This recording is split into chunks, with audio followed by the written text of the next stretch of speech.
Aloy! Sorry, I didn't mean to startle you. You sure you're okay being alone in here? I have Gaia, and learning how to interpret the glyphs of the old ones, it keeps me occupied. Have you gone back to Plainsong at all? I thought about it, but I wouldn't know what to tell them. The chorus already thinks me a thorn in the thicket. If they knew what we did to Fa, even if they understood, there'd be little they could grasp about all this. No.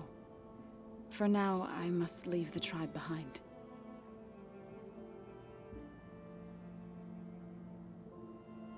Did Gaia tell you anything about the Zeniths? She did, though it wasn't exactly easy to believe. To think that there are places among the stars where life can bloom as it does here, it is humbling, to say the least, and heartbreaking that such life should be bent on destroying ours. Did Gaia tell you? She did. To think it is, and heartbreaking. You mentioned you've been teaching yourself how to read? Yes. Gaia was kind enough to put together a list of glyphs used by the old ones. She helped me decipher some of the data you've collected, and showed me how to use the focus to help the process. It's not easy, but it's been working so far. That's good to hear.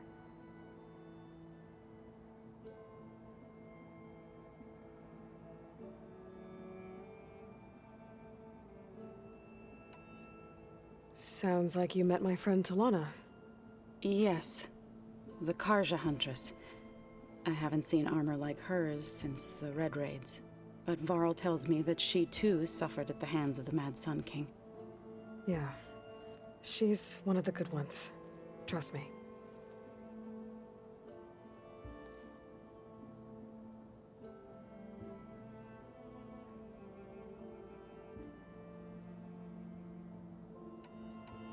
So you've been talking to Gaia? Yes.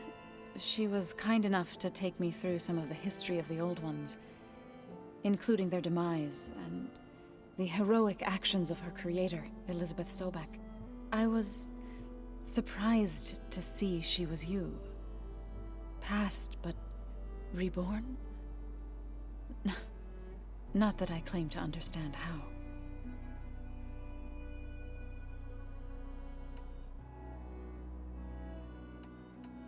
So, how does a tribe like the Utaru manage to maintain the peace with warriors like the Tenakth? By holding them off. When our fields bloomed aplenty, the Tenakth looked upon our lands with envy. But Plainsong's dishes provided sanctuary and high ground to keep invaders at bay. In the end, even the Tenakth saw sense in a truce. The Utaru promised to provide the Tenakth with food from our crops every year. In exchange, the Tenakth would relinquish one of their own, a veteran, to train the Utaru in combat. This custom was abandoned a few years after the derangement. But some veterans still remain in the plains. I believe I've met them already.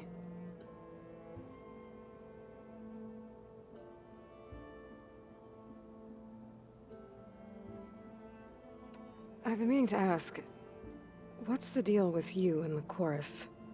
You didn't seem to be on the best of terms. That's what happens when you're the one Utaru who insists on publicly defying them. Twice. When the Karja invaded the Utaru plains, they did more than just attack our villages.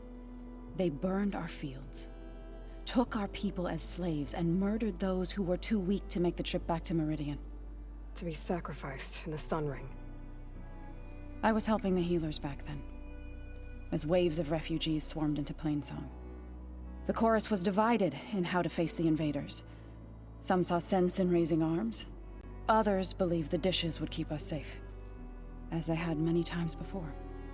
And while they bickered, I buried the seeds of the fallen. It couldn't have been easy. Seeing your people suffer while the Karja invaded your lands. I come from a small village near Plainsong. My grandmother used to say there was no seed that wouldn't grow there. I moved to the dishes when I decided to apprentice as a healer. When the Red Raids began, I thought about going back. But the injured kept pouring into Plainsong, day after day. So I kept putting it off. One day, I woke up to hear a Karja raiding party had ransacked my village during the night. I rushed there with the healers to help the survivors, but there weren't any left.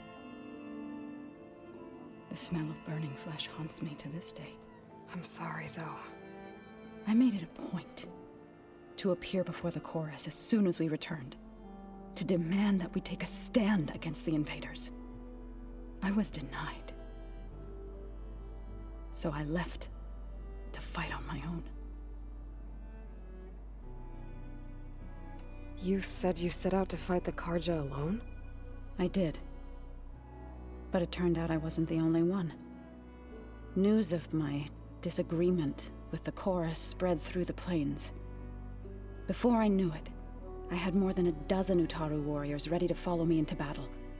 We knew we couldn't take on the Karja armies head-on, but we also knew the lay of the land better than they did. We ambushed smaller raiding parties, sabotaged their supply lines, and hit their encampments at night. Sounds like you were a force to be reckoned with. Enough that the Tenakth took notice. When the clans began to push the Karja back east, they let us join their ranks. We chased the enemy all the way to Barren Light. You said you were at Barren Light when the Tenakth defeated the Karja? Tenakth marshals climbed the cliffs of the Daunt under cover of night, then attacked from the other side. Before we knew it, the gates were open, and the full force of the clans burst through. What happened next was not something I like to remember. When all the dust and blood settled, I smelled it again.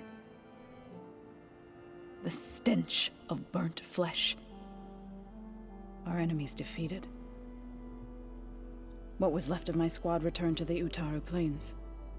I went back to Plainsong. But even as the harvest passed, it didn't feel like I'd truly returned at all. Is that when you became a grave singer? I thought soothing the suffering of others would somehow appease my own. Then you came along and gave me a choice. I could either sing at people's graves or fight for a chance to keep them alive. I'm glad you chose the latter.